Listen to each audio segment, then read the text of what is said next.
창세기 3장 1절 한 절만 보겠습니다.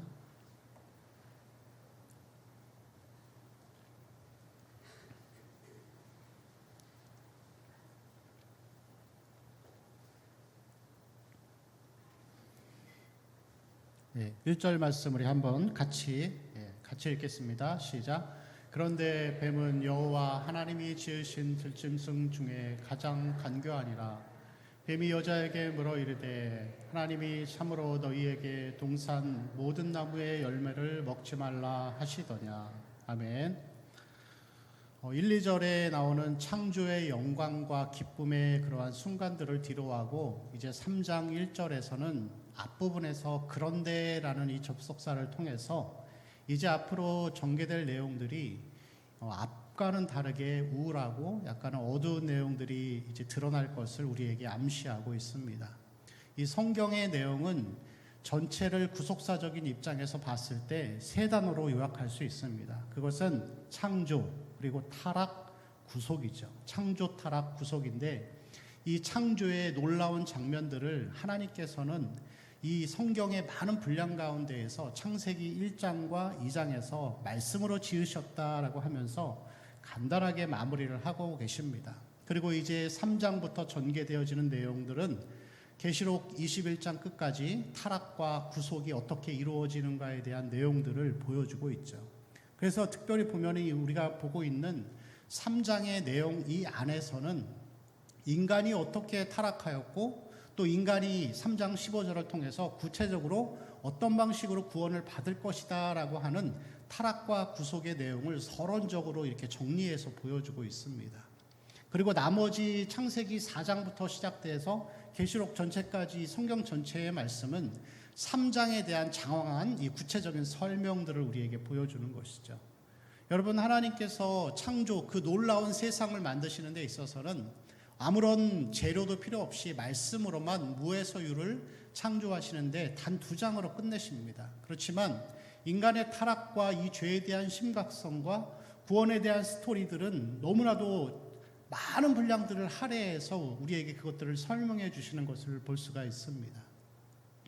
여러분, 그래서 하나님의 입장에서 볼 때는 하나님은 눈에 보여지는 이 창조의 번성함들, 우리가 이 땅을 살아가면서 예수 믿는 것을 통해서 혹은 열심히 사는 삶을 통해서 누리는 재정의 풍성함들 혹은 인기와 성공과 아니면 자녀의 번성함들, 눈에 보이는 것들보다는 그것도 하나님이 주신 축복이긴 하지만 하나님이 보시기에 정말 귀하고 가치 있게 여기시는 것은 눈에 보이지 않지만 영원한 것들, 우리의 삶이 구원받은 이후에 구원을 이루어가고 계속해서 우리가 구원을 이루어가고 성화되어가는 그 삶을 하나님은 더욱더 귀하게 여기십니다. 눈에 보여지는 그 인기와 성공과 부유함은 하나님 나라에서 온 것이라고 할 수는 없습니다. 그렇지만 눈에 보이지 않지만 영원한 것, 우리가 구원을 받은 이후에 계속해서 이 구원을 받아가는 또 현재적인 이 성화의 삶들, 혈기를 많이 부리던 사람들이 시간이 갈수록 말씀 앞에 깨어짐을 통하여서 온유해져 가는 삶들, 돈에 대한 욕심으로 마음속에 산을 쌓고 살던 그리스도인들이 말씀과 복음 앞에서 계속해서 돈에 대한 사랑이 내려지고 하나님의 진리에 대한 사랑의 마음이 이 비중적으로 더 커져가는 그런 마음들, 여러분, 그러한 것들이 바로 하나님이 가장 귀하게 여기시는 우리 인생의 가치라고 할 수가 있습니다. 여러분, 예수를 믿고 나면은 예수님을 통해서 우리가 하나님 앞에 드린 헌신과 희생에 대해서 하나님은 반드시 이 땅에서의 보상도 해주십니다. 분명히 그것은 없다라고 성경은 말하지 않죠. 그렇지만 그것이 모든 사람에게 적용되어지는 것이 아니라 하나님은 그것보다도 눈에 보여지지 않지만 이 영원한 구원의 진리의 삶의 가치를 따라서 살아가기를 원하십니다. 그것은 눈에 보이지 않고 아무도 알아주지 않는 것이지만 하늘에서는 놀라운 상급으로 쌓여질 것입니다. 우리의 삶이 계속해서 이 말씀 가운데에서 하나님의 가치를 따라서 우리가 보이지 않는 영원한 것을 쫓아가는 삶이 되어야 할 줄로 믿습니다. 우리가 이러한 구원과 복음의 삶을 살기 위해서는 먼저 이 구원을 이루지 못하게 하는 죄가 무엇인지를 우리가 먼저 아는 것이 중요합니다. 1절 말씀을 특별히 보면은 그런데 이 뱀에 대한 존재를 얘기할 때에 뱀은 여호와 하나님이 지으신 들짐승 중에 어떻다고요? 가장 간교하다. 뱀을 누가 지으셨다고요? 여호와 하나님이 지으셨죠. 여러분, 그러면은 죄는 하나님이 만드신 건가요? 뱀도 하나님 만드셨는데 그럼 죄, 모든 창조가 다 하나님 아버지를 통해서 이루어졌다면 죄는 어디서 온 것일까요? 1장과 2장에서 말하는 이 하나님의 말씀 가운데에서 세상을 창조하실 때 완전하게 창조하시고 나서 좋았더라라고 말씀하십니다. 좋았더라라고 하는 이 단어는 만족하다라는 뜻입니다. 100% 만족하게 하나님이 세상을 지으신 거예요. 그런데 100%를 지으시고 하나님이 우리에게도 100%의 삶을 원하시는데 죄는 뭐냐면은 100%에 이르지 못하는 거예요. 그래서 한 50%만 이르든가 70%만 이뤄가는 거예요. 그럼 여러분, 이 죄는 창조물이 아니라, 하나님이 지으신 창조물이 아니라 선함에 대한 하나님의 만족, 선에 대한 100%에 대한 부족함을 이야기하는 것입니다. 그래서 창조물이 아니라 선에 대한 부족, 선에 대한 결핍이라고 이 어거스틴은 그렇게 이 죄를 정의하고 있습니다. 모든 사람이 죄를 범하였음에 그래서 하나님의 영광에 이르지 못하였다라고 성경이 말하는 것입니다. 여러분, 우리는 지금도 여전히 하나님의 영광에 이르지 못합니다. 매일매일 우리가 순종하기를 바라지만 우리 마음속에는 은혜만 있는 것이 아니라 죄도 있기 때문에 이 죄가 우리를 하나님의 만족에 이르지 못하게 하는 것이죠. 그렇기 때문에 우리는 매일매일 그 완전함을 이루신 예수 그리스도의 십자가만을 의지하며 살아갈 수밖에 없는 것입니다. 십자가 보혈을 의지하기 때문에 기도하고 십자가 보혈을 의지하기 때문에 우리가 하나님 앞으로 나아올 수 있고 하나님의 의롭다함을 받고 하나님의 의롭다라고 법정적으로 선포하신 것이죠. 여러분, 특별히 오늘 이 죄의 특징을 보면은 1절을 다시 보실까요? 그런데 뱀은 여호와 하나님이 지으신 들짐승 중에 어떠하다고요? 가장 간교하다라고 그렇게 기록하고 있습니다. 간교하다라는 이 단어는 지혜롭다라는 단어와 같은 의미로 사용되어집니다. 그래서 이 지혜로운 것이 죄로 인하여 변질되어지면 간교하다라고 이렇게 이야기를 하는 것입니다. 다른 단어로 간사하다 아니면 교활하다 이런 뜻이죠. 더 쉽게 예를 들면은 여러분, 좋은 의미로서는 유명하다라는 뜻이 있죠. 여러분, 인류 역사에서 제일 유명하신 분이 누구시죠? 예수님이 제일 유명하십니다. 예수님은 선하게, 좋은 의미에서 유명한 거예요. 그럼 유명하다라고 하는 이 단어를 악당에게 쓸 때는 뭐라고 쓸까요?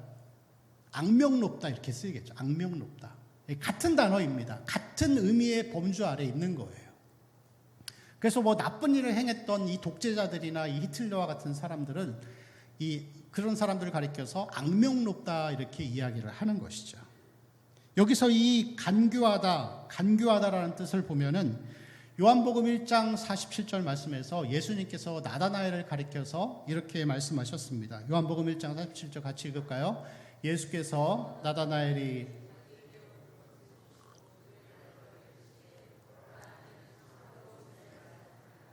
그 속에 간사한 것이 없도다. 여기서 간사하다라고 하는 것은 고기를 납기 위한 미끼, 속임수예요. 그래서 선한 의도가 아니라 선한 행동으로 다가와서 그 사람을 속여서 나쁘게 이끌어가는 거예요. 그것을 간사하다라고 표현하는 것이죠.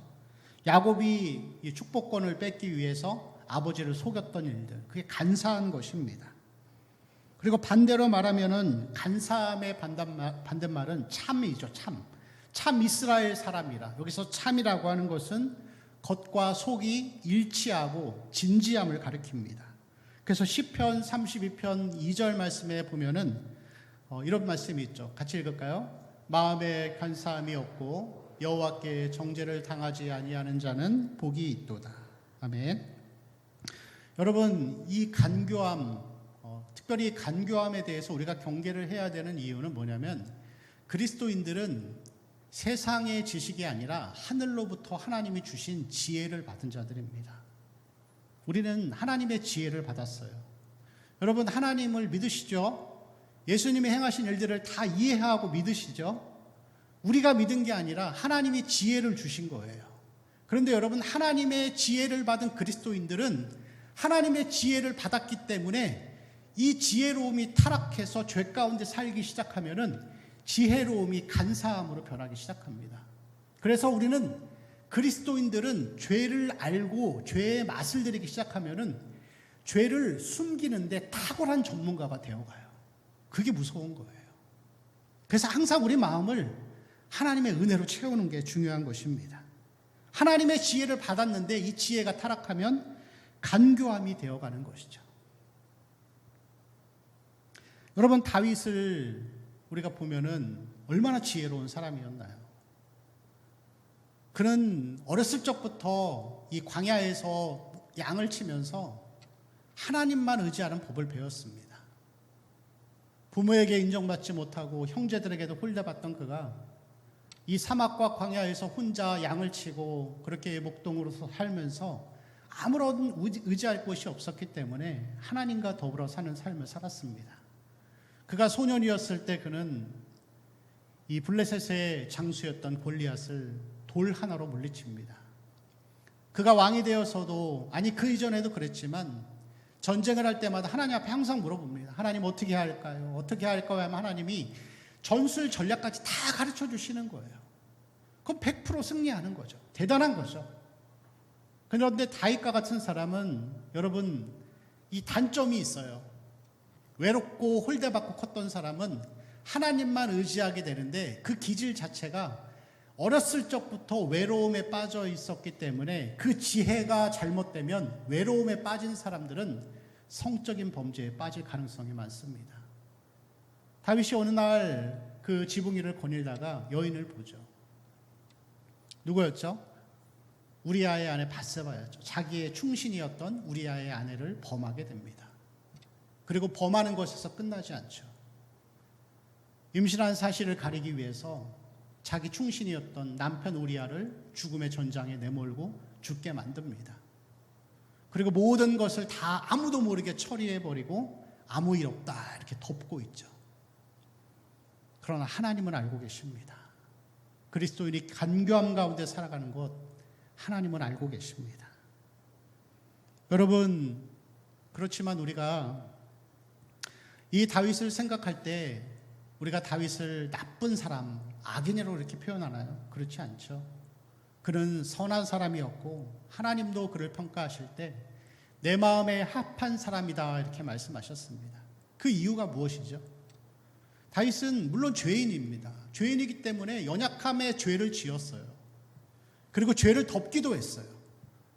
그렇지만 하나님이 보내신 이 선지자 나단이 와서 이제 이야기를 하죠.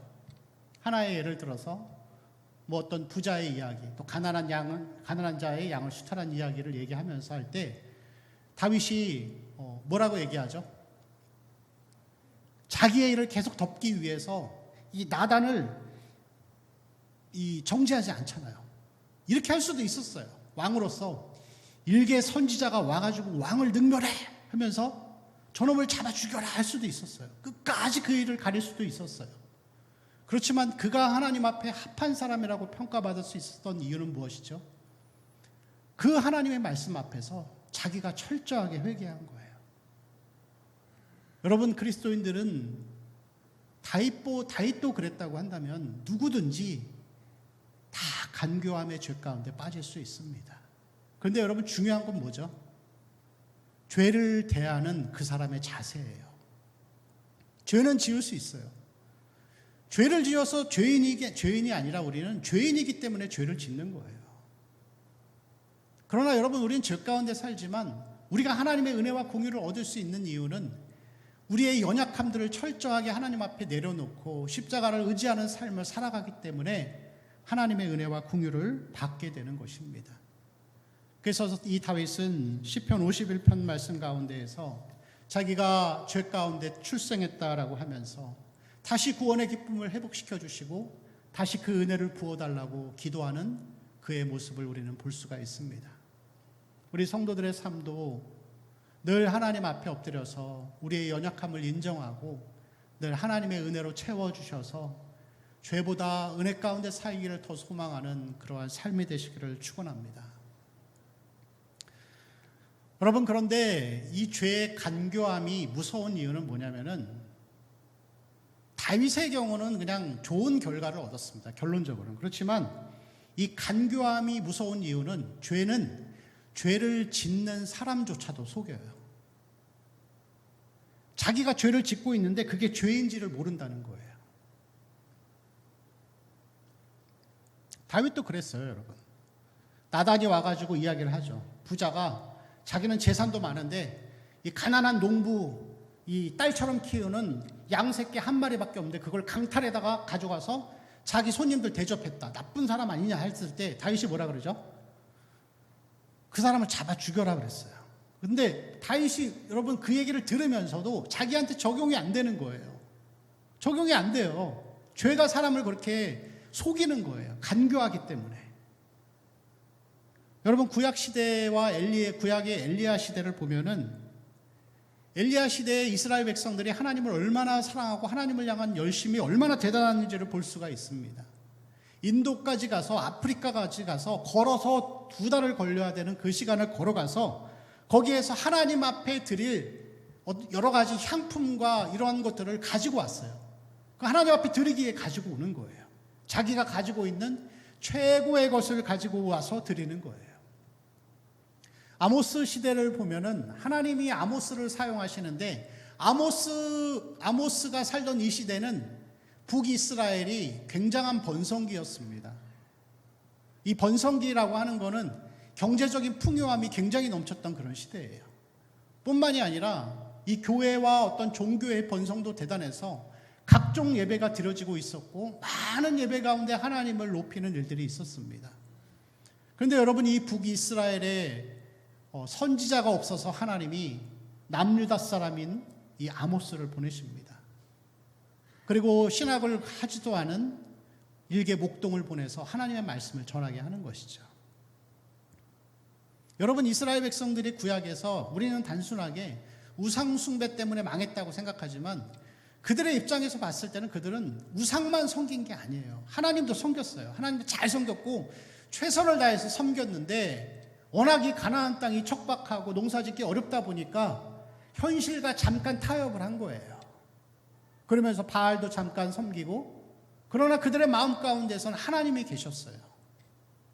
그렇지만 여러분, 그들은 그게 죄라고 생각하지 않은 거예요. 못 깨달은 거예요.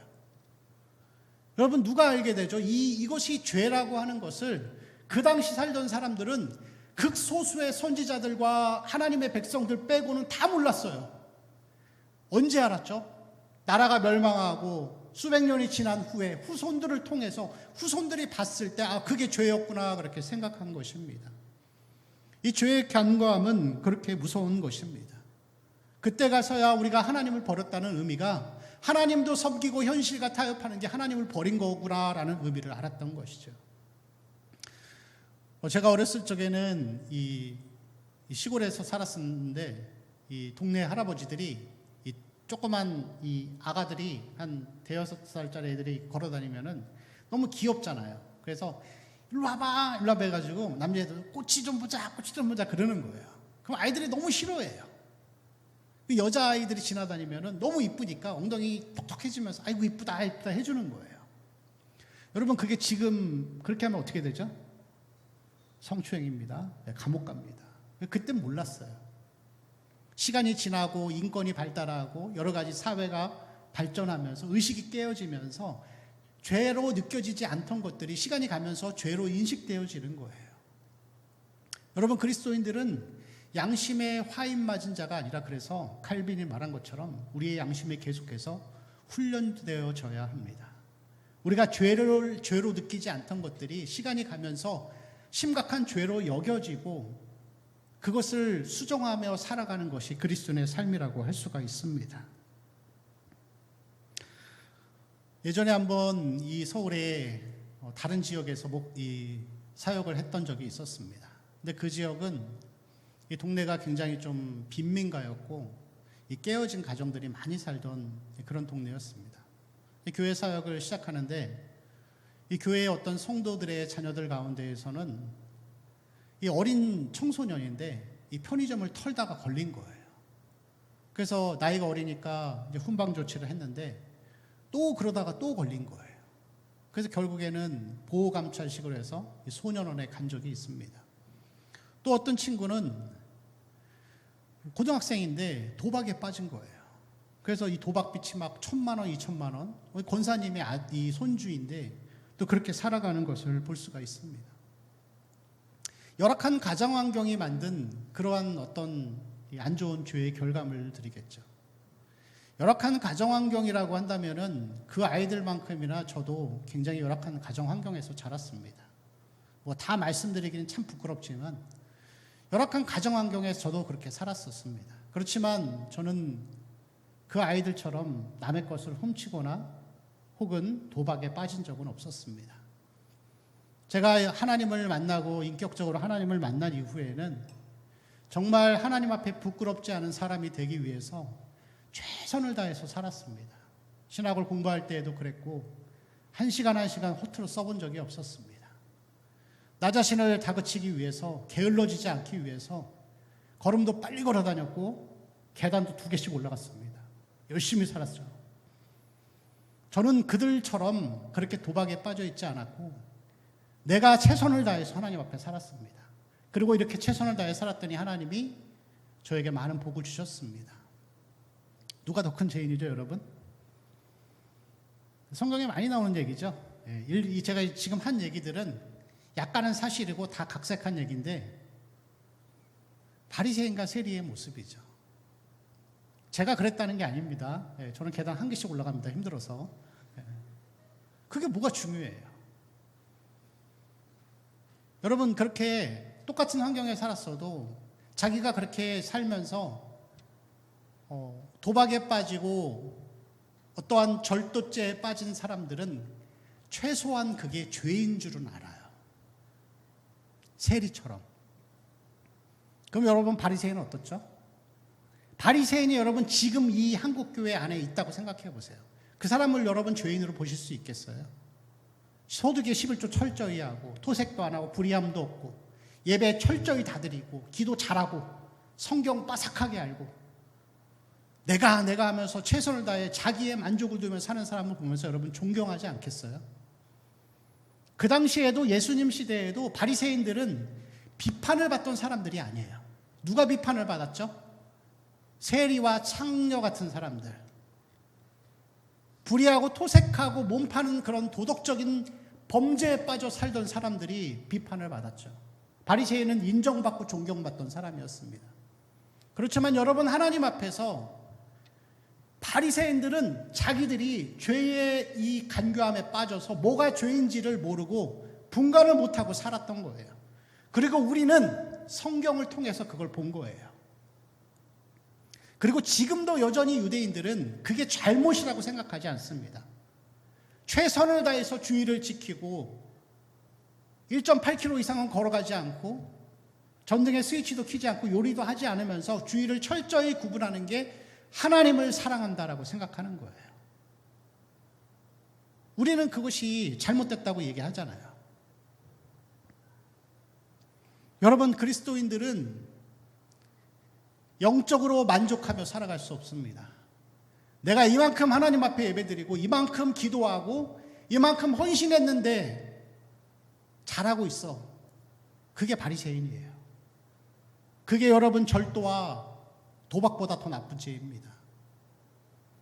자기 의에 빠져 살아가는 것이 그게 진짜 하나님 앞에서 심각한 죄라는 것을 여러분 잊어버리면 안 됩니다. 우리는 늘 그러한 율법주의에 빠지는 일들이 잦습니다. 우리 누구도 하나님 앞에서 예외일 수 없어요. 여러분 우리는 철저한 죄인입니다. 우리가 뭐 도박을 안 해서 도둑질을 안 해서 선하다고 얘기할 수 있나요? 하나님이 하지 말라고 하는 것에 대해서 여러분 안 했다고 한다면 그럼 여러분 적극적인 명령도 순종하고 계신가요? 항상 기뻐하십니까? 항상 쉬지 않고 기도할 수 있습니까? 무슨 일이 있어도 범사에 감사하고 성경의 전체 정신은 하나님을 사랑하고 이웃을 사랑하는 것을 1년 365일 매초 매순간 다 실천하며 살아갈 수 있습니까? 아무도 그럴 수 없어요. 그래서 우리는 결국 세리와 창녀와 같은 똑같은 하나님 앞에 죄인일 뿐인 거예요. 그래서 여러분, 우리는 매일매일의 삶 가운데에서 예수 그리스도 십자가 의지하고 살아가는 거예요. 나에 대한 의의와 만족이 차여지기 시작하는 순간 우리는 죄의 간교함에 빠져서 뭐가 죄인지도 구분하지 못하며 살아갈 수밖에 없습니다. 여러분, 우리는 하나님 앞에서 겸손해야 합니다. 그리스도인은 만족을 누리며 사는 사람이 아니라 하나님 앞에서 부족함을 느끼며 연약함 가운데 기도의 자리에 나아가고 말씀 의지하며 살아가는 그러한 삶이라고 할 수가 있습니다. 여러분, 그리스도인들은 발은 땅에 두고 살아가지만 시선은 하늘에 두고 만족이 아니라 한계와 부족함을 깨닫고 십자가 보혈을 의지해서 살아가는 삶이 되어야 할 줄로 믿습니다. 우리 마음 가운데 죄의 간교함이 아니라 은혜의 지혜로움의 충만함이 넘쳐나는 삶을 소망하며 살아가야 할 줄로 믿습니다. 하나님의 지혜가 충만한 삶이 일어나기 시작하면 죄는 그 자리에 들어올 수가 없습니다. 여러분, 역사를 보면은 하나님의 지혜가 번성하고 충만했을 때 세상도 밝게 빛났던 것을 볼 수가 있습니다. 정말 역사 가운데 인간의 한계를 뛰어넘고 하나님의 지혜로 충만했던 어거스틴 같은 사람들이 나왔을 때 세상 가운데 학교와 세상적인 법률과 의료체계와 이런 것들이 생길 수가 있었습니다.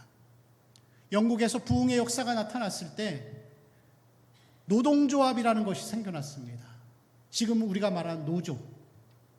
그 하나님의 지혜가 충만할 때 노조가 태어났는데, 노조는 원래 의미가 뭐냐면은 직장에서 일 제대로 안 하고 술과 도박에 빠져 사는 사람들을 신앙으로 이끌어주기 위한 신앙의 모임이었습니다. 그리고 그러한 이 하나님의 지혜의 충만함을 통해서 지혜가 충만했을 때 교회는 세상을 밝게 빛나는 역할들을 할 수가 있었던 것이죠. 그럼 여러분, 지금 우리의 모습은 어떤가요? 세상에 밝게 빛나고 있습니까?